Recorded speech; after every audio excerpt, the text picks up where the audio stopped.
السلام علیکم ورحمۃ اللہ وبرکاتہ۔ روزانہ فضائل اعمال کی 10 منٹ تعلیم سننے کے لیے ہماری اس چینل کو سبسکرائب کریں اور گھنٹی کا بٹن دبانا بالکل بھی نہ بھولیے۔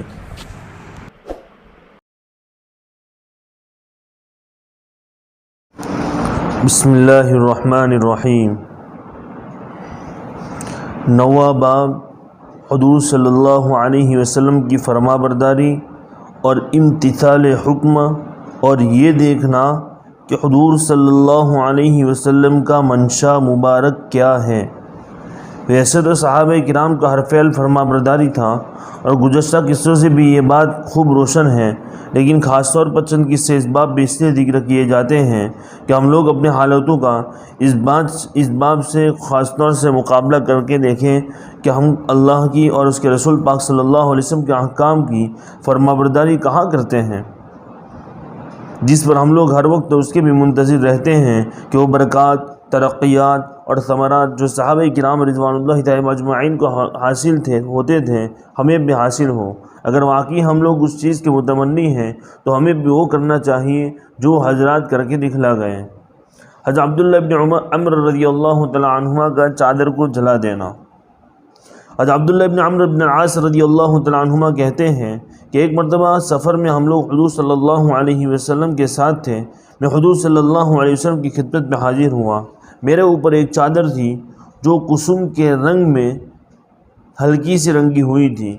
حضور صلی اللہ علیہ وسلم نے دیکھ کر فرمایا، یہ کیا اوڑھ رکھا ہے؟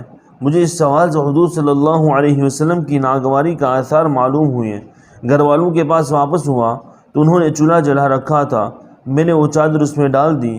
دوسرے روز جب حاضری ہوئی تو حضور صلی اللہ علیہ وسلم نے فرمایا، وہ چادر کیا ہوئی؟ میں نے قصہ سنایا۔ آپ صلی اللہ علیہ وسلم نے ارشاد فرمایا، عورتوں میں سے کسی کو کیوں نہ پہنا دی؟ عورتوں نے پہننے میں تو کوئی مضائقہ نہ تھا۔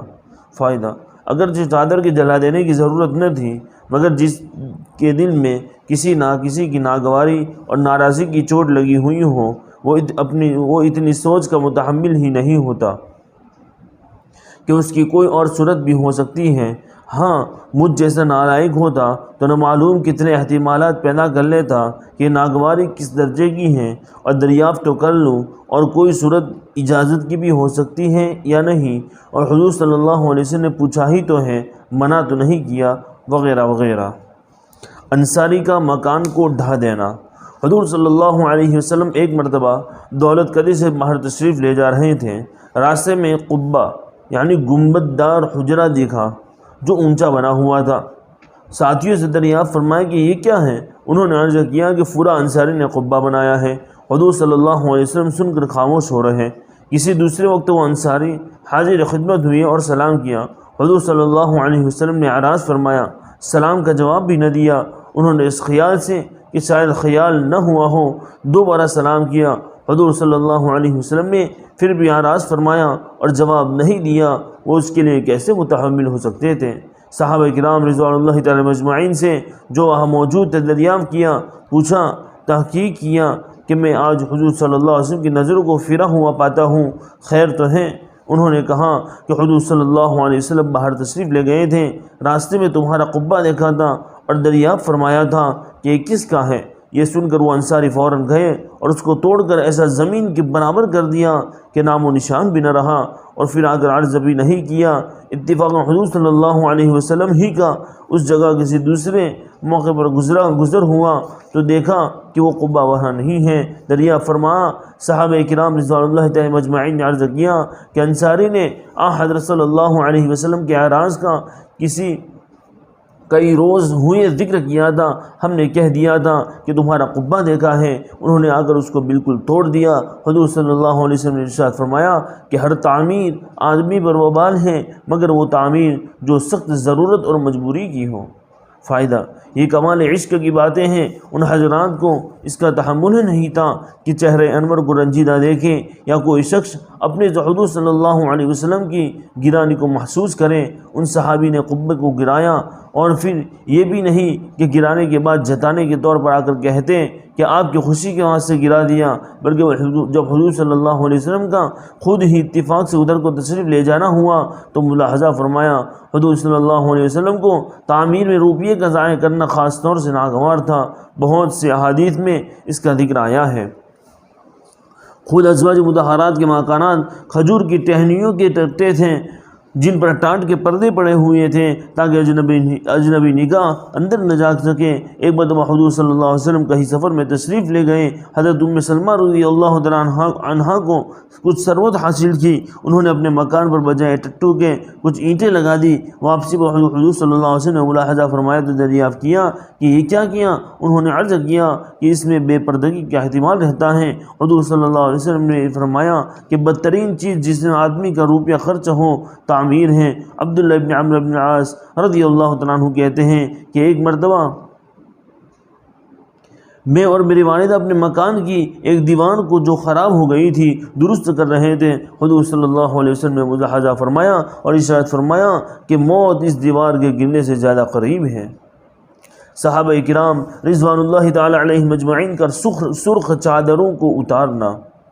حضرت رافع رضی اللہ تعالیٰ عنہ کہتے ہیں کہ ہم لوگ ایک مرتبہ سفر میں حضور صلی اللہ علیہ وسلم کے ہم رکاب تھے اور ہمارے اونٹوں پر چادریں پڑی ہوئی تھیں جن میں سرخ ڈورے تھے۔ حضور صلی اللہ علیہ وسلم نے ارشاد فرمایا میں دیکھتا ہوں کہ یہ سرخی تم پر غالب ہوتی جاتی ہیں۔ حضور صلی اللہ علیہ وسلم کا یہ ارشاد فرمانا تھا کہ ہم لوگ ایک دم ایسے گھبرا کے اٹھے کہ ہمارے بھاگنے سے اونٹ بھی ادھر ادھر بھاگنے لگے اور ہم نے فوراً سب چادریں اونٹوں سے اتار لی۔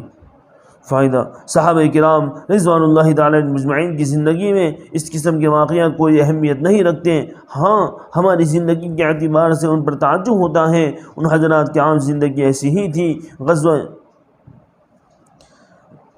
عروہ ابن مسعود رضی اللہ تعالیٰ عنہ جب صلح حدیبیہ میں جس کا قصہ باب نمبر 1 کے 3 پر گزرا، کفار کی طرف سے قاصد کی حیثیت سے آئے تھے تو مسلمانوں کی حالت کا بڑے غور سے مطالعہ کیا تھا اور مکہ واپس جا کر کفار سے کہا تھا کہ میں بڑے بڑے بادشاہوں کے یہاں قاصد بن کر گیا ہوں، فارس، روم اور حبشہ کے بادشاہوں سے ملا ہوں، میں نے کسی بادشاہ کے یہاں یہ بات نہیں دیکھی کہ اس کے درباری اس کے اس قدر تعظیم کرتے ہوں جتنی محمد صلی اللہ علیہ وسلم کی جماعت ان کی تعظیم کرتی ہیں۔ کبھی ان کا بلغم زمین پر نہیں گرنے دیتی، وہ کسی نہ کسی کے ہاتھ پر پڑتا ہے اور وہ اس کو منہ اور بدن پر مل لیتا ہے۔